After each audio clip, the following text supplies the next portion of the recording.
Today, I am going to read a story from the Sesame Street Bedtime Storybook featuring Jim Henson's Muppets. My mom used to read to my sister and me from this book. The copyright is 1978. On the back it says, "This book was created in cooperation with the Children's Television Workshop, producers of Sesame Street. Children do not have to watch the television show to benefit from this book. Workshop revenues from this book will be used to help support CTW educational projects. Thank you, National Endowment of the Arts." The story is The King and the Fireman. Once upon a time, in a palace in a faraway kingdom, there lived a king. Now the king and everybody in his kingdom were living quite happily until one day an awful thing happened. The king's palace caught on fire. "Oh my," yelled the king, "my palace is on fire. Fireman, fireman, come quick." The fireman heard the king yelling and quickly ran to the rescue. "Here I am, your majesty," cried the fireman, "ready with my trusty hose." He had arrived just in the nick of time, and he put out the fire. Well, the king was so grateful that he immediately issued a royal proclamation. "I hereby proclaim that from now on, everyone in my kingdom will quit his or her job and become a fireman." So all the king's subjects quit their jobs and became firemen. Well, it wasn't very long before the king began to have problems. In fact, the very next morning the king was playing with his royal blocks, and he hurt his finger. "Oh no," cried the king, "I've cut my royal finger. Quick, somebody, call the royal doctor." The royal doctor was summoned to the king's side, but she didn't look like a doctor. She was wearing a fireman's suit.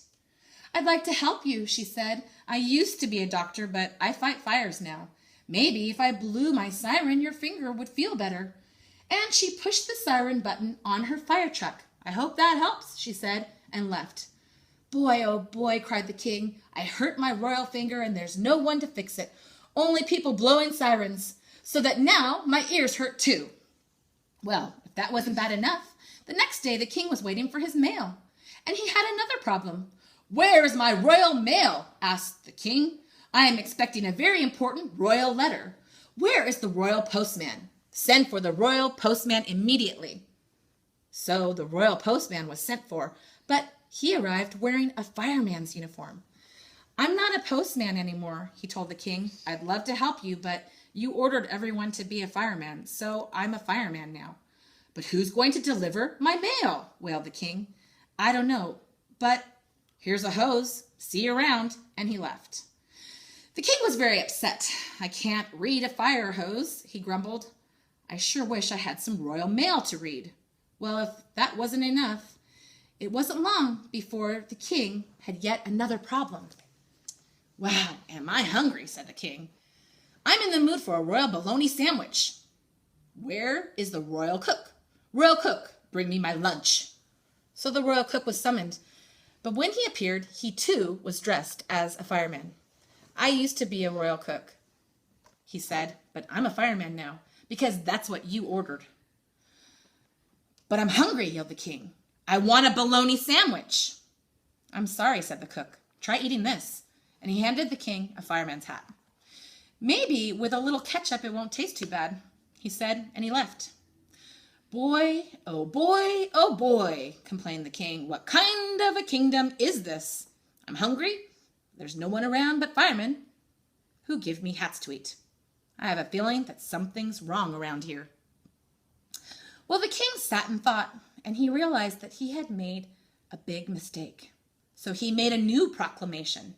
"I hereby proclaim that everybody should go back to his or her old job. And from now on, only firemen should be firemen, and everyone else should just do his or her own thing." And the doctor, the postman, the cook, and everybody else immediately took off their fireman suits and started celebrating. "Now that I'm a doctor again, I can fix your finger," exclaimed the doctor. "And now I can deliver the royal mail right away," cried the postman. "And here's that royal bologna sandwich you wanted," said the royal cook. And so the king had learned a very important lesson. It takes all kinds of people to make a world. And if everybody had the same job, it would be pretty hard to get things done. It would be pretty silly, too. Thank you, Sesame Street.